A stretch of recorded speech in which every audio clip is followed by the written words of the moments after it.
የባለፈውን እኮ ለማዘር አልሰጣቸውም እንዴ? መተው ጠይቀውኝ ነበር። ለቺኳ ሰጧት እኮ የሌለ ነው ደስ ያላት እና በሰጣት ብር ውሽማ ቀጥራበት ነው። ናና እስኪ የኔ ፍቅር መጣው። እሺ ቸኩላለሁ። አፍጥነ መላኩ በጣም ደሃ ነህ። ምንም የምትፈቅር ሰው አይደለም። እስኪ ራስን ተመልከተው። ለረጅም ዓመት ደሃ ነህ። አንተ መቼም አትለወጥ። ባለፈው ሙሉን እኮ ነው የቆጠብኩት። ሙሉን አውጥቼ የሰጠውሽ ምን አጎደልኩብሽ? ስንት ብር ነው የቆጠብከው? ምን አይነት ጥያቄ ነው የምጠይቂኝ? ማሂ ግን ምን ሆነሻል?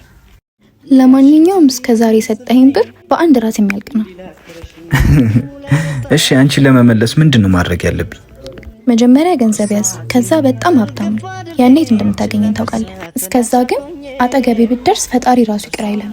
ስሚኝ ፓፓ፣ ዛሬ መጨረሻችን ቀን እንደሆነ ታውቂያለሽ። ከልጅቷ ጋር ቦታውን ይፈጠን አዘጋጀው ብራዘር። ያሳስብሽ ጸዴ ቦታ ነው ማመቻቸልሽ። ደግሞ ለጓደኛዬ መኪናው የኔ ነው ብዬ እንደሰከስኳት አንተ ታውቃለህ።